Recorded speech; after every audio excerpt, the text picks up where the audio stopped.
Hello बच्चों, let's see the question and here the question is which of the following are exothermic processes। हमें बच्चों यहाँ पे चार ऑप्शन गिवन है और हमें उनमें से बताने हैं कि कौन से प्रोसेसेस ऐसे हैं जो कि एक्सोथर्मिक है नेचर में। ऑप्शन गिवन है reaction of water with quicklime, second given है dilution of an acid, third है इवापोरेशन ऑफ वाटर, फोर्थ है सब्लिमेशन ऑफ कैम्फर। तो चलिए बच्चों करते हैं इस क्वेश्चन को एंड फिर चेक करेंगे कि ए बी सी डी में से कौन सा करेक्ट ऑप्शन है।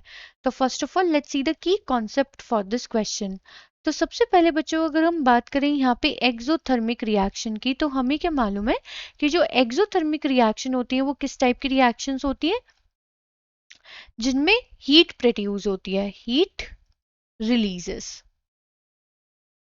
यानी कि हमें चेक करना है कि ये जितनी भी रिएक्शन यहाँ पे हो रही हैं इनमें से कौन सी रिएक्शन है जिनमें हीट रिलीज करती है। तो फर्स्ट ऑप्शन है रिएक्शन ऑफ वाटर विथ क्विकलाइन। क्विकलाइन क्या होता है बच्चों, CaO, ये होता है हमारा क्विकलाइन। क्विकलाइन बच्चों जब वाटर के साथ रिएक्ट करता है यानी कि H2O के साथ, तो ये फॉर्म करता है कैल्शियम हाइड्रोक्साइड जिसे हम स्लेक्ड लाइम भी बोलते हैं। ये क्या है हमारा स्लेक्ड लाइम।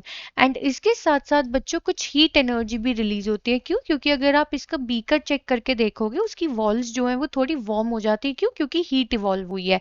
यानी कि बच्चों ये कैसी रिएक्शन हो गई, ये एक्सोथर्मिक रिएक्शन हो गई।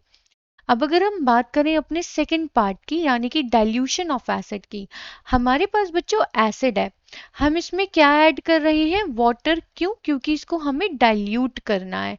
तो अगर बच्चों हम एसिड को डाइल्यूट करते हैं तो होता क्या है बच्चों, उस टाइम पे काफी अमाउंट ऑफ एनर्जी रिलीज होती है, energy releases in the form of heat. तो बच्चों अगेन ये किस टाइप की रिएक्शन हो गई, एक्सोथर्मिक टाइप ऑफ रिएक्शन। अब चेक करते हैं बच्चों थर्ड पार्ट को। तो थर्ड पार्ट है इवापोरेशन ऑफ वाटर। यानी कि बच्चों जो वाटर है हम इसे जब हीट करेंगे तब जाके किस में चेंज होगा, वेपर्स में। ठीक है, यानी कि बच्चों यहाँ पे हीट क्या हुई है, हीट एब्जॉर्ब हुई है। एंड हमें क्या मालूम है बच्चों, अगर हीट रिलीज होती है तब वो एक्सोथर्मिक होती है, अदरवाइज वो कैसी रिएक्शन होती है, एंडोथर्मिक। तो ये तो हमारा करेक्ट ऑप्शन नहीं है। सिमिलरली अगर हम फोर्थ ऑप्शन चेक करें, सब्लिमेशन ऑफ कैम्फर, यानी कि बच्चों जो हमारा कैम्फर है सॉलिड फॉर्म से किस में चेंज हो गया होगा, कैम्फर इनटू गैसियस फॉर्म।